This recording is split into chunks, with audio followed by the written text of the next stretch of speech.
ഇബ്നു മസ്ഊദ് റളിയല്ലാഹു അൻഹു പറയുകയാണ്, ഇന്ന ശൈത്താനൽ മുഅ്മിൻ യൽഖാ ശൈത്താനൽ ഫാജിർ, മുഅ്മിനിന്റെ ശൈത്താനും ഫാജിറിന്റെ ശൈത്താനും തമ്മിൽ കണ്ടുമുട്ടും. ഫയറാ ശൈത്താനൽ മുഅ്മിൻ ഷാഹിബൻ അഗ്ബറ മഹ്സൂലൻ, സത്യവിശ്വാസിയുടെ ശൈത്താനിനെ ഫാജിറിന്റെ ശൈത്താൻ കണ്ടെത്തുന്നത് ക്ഷീണിതനായിക്കൊണ്ട്, കറുത്തിരണ്ടവനായിക്കൊണ്ട്, ദുർബലനായിക്കൊണ്ടായിരിക്കും.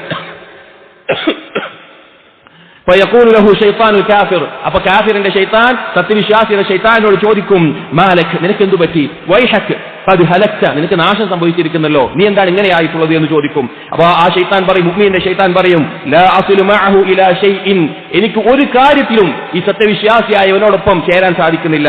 ഇദാ സഅമ ദക്കറ റസ്മല്ലാഹ്, അവൻ ഭക്ഷണം കഴിക്കുകയാണെങ്കിൽ അവൻ അല്ലാഹുവിനെ സ്മരിക്കും. വഇദാ ശരിബ ദക്കറ റസ്മല്ലാഹ്, അവൻ വെള്ളം കുടിക്കുകയാണെങ്കിൽ അവൻ അല്ലാഹുവിന്റെ നാമത്തെ ഓർക്കും. വഇദാ നാമ ദക്കറ റസ്മല്ലാഹ്, അവൻ കിടക്കുകയാണെങ്കിലും ഉറങ്ങുകയാണെങ്കിലും അവൻ അല്ലാഹുവിന്റെ നാമം സ്മരിക്കും. വഇദാ ദഖല ബൈതഹു ദക്കറ റസ്മല്ലാഹ്, അവൻ വീട്ടിലേക്ക് പ്രവേശിക്കുമ്പോഴും അവൻ അല്ലാഹുവിനെ സ്മരിക്കും. അതുകൊണ്ട് ഒരു കാര്യത്തിലും അവനോടൊപ്പം ചേരാൻ എനിക്ക് സാധിക്കുന്നില്ല എന്ന് പറയും. ഫയഖൂലുൽ ആഖർ, ആ കാഫിറിന്റെ ശൈത്താൻ പറയും, ലാകിന്നി, പക്ഷെ ഞാൻ ആകുലു മിൻ തആലിഹി, അവന്റെ ഭക്ഷണത്തിൽ നിന്ന് ഞാൻ ഭക്ഷിക്കുന്നുണ്ട്.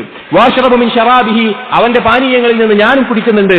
വഅനാമു അലാ ഫിറാശിഹി, അവനോടൊപ്പം അവന്റെ കിടപ്പറയിൽ ഞാനും കിടക്കുന്നുണ്ട്. ഫഹാദാ ഷാഹിബുൻ വഹാദാ മഹ്സൂലുൻ, ഇത് ലഭിക്കാത്തതുകൊണ്ടാണ് മുഅ്മിനിന്റെ ശൈത്താൻ ഇതുപോലെ ദുർബലനായി പോയി തീരുന്നത്. സഹോദരങ്ങളെ, നാം ചിന്തിക്കേണ്ട ഒരു കാര്യമാണിത്, നാം മനസ്സിലാക്കേണ്ട ഒരു കാര്യമാണിത്. അല്ലാഹു സുബ്ഹാനഹു വ തആല നാമം സ്മരിച്ചുകൊണ്ട് തുടങ്ങുന്ന ഒരു കാര്യത്തിലും പിശാചിന്റെ പ്രേരണ ഉണ്ടാവുകയില്ല.